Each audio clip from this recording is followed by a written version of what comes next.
Donc on va voir dans cette vidéo les unités utilisées cette année en physique-chimie et je vais vous rappeler aussi comment on fait des conversions.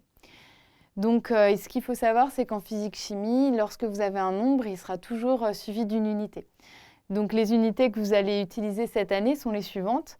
Donc pour mesurer les températures, ce sera en degrés Celsius. Le temps, ce sera en secondes, mais vous pouvez aussi l'avoir en minutes, en jours, en heures et en années. La masse, l'unité officielle, c'est le kilogramme. Attention, dans le langage courant, on dit que le poids est en kilogrammes, mais c'est une erreur, hein, c'est la masse qui est en kilogrammes et pas le poids. Le volume, c'est officiellement en mètres cubes, mais usuellement, on va souvent utiliser le litre. Et les distances sont exprimées en mètres. Mais à chaque fois, on peut utiliser les multiples et les sous-multiples de ces unités également.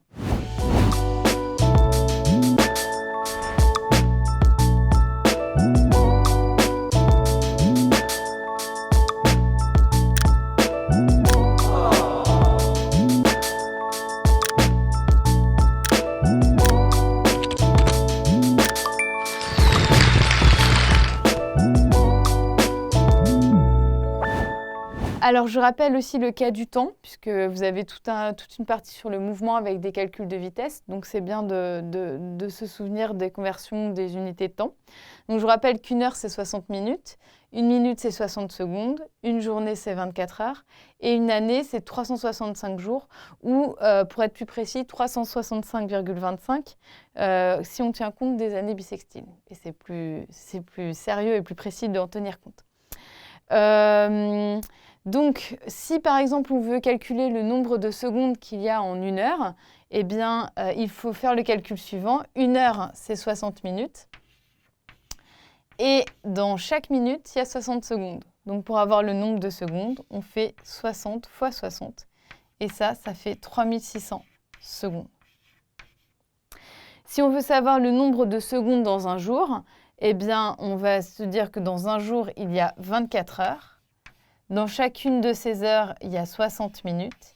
Et dans chacune de ces minutes, il y a 60 secondes. Donc, on multiplie pour avoir le nombre de secondes dans un jour, etc. etc. Alors, on va voir maintenant d'autres conversions. Alors, c'est des conversions qui sont différentes, hein, puisque là, vous voyez, on multiplie par 60, 24, etc.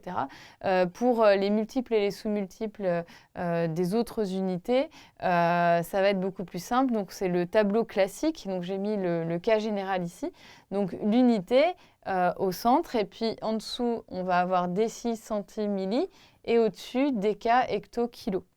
Et donc, on va pouvoir décliner ce tableau pour toutes les unités, donc pour le gramme, pour le mètre, pour le litre. Et on peut aussi l'utiliser pour la seconde. Donc, on peut aussi avoir des kilosecondes, des hectosecondes, des décasecondes, des secondes, des décisecondes, des centisecondes et des millisecondes. Alors, juste une petite précision. Quand on est sur le litre, les kilolitres, ça ne se dit pas trop. Et pour les kilogrammes, si on a... pour les grammes, on peut avoir précisé qu'il y a la tonne qui est à peu près à ce niveau-là dans le tableau de conversion. Donc, je vais vous faire deux conversions pour vous rappeler comment on fait. Donc, par exemple, j'ai 15 décilitres et je dois les convertir en millilitres.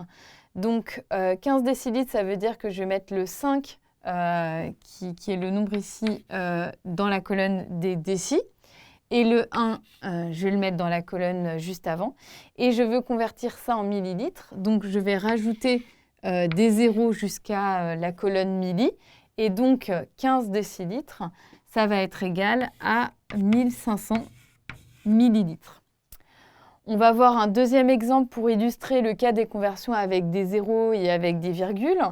Donc, par exemple, si j'ai 0,015 décalitres, eh bien, je vais mettre le 0 et sa virgule dans la colonne des décalitres.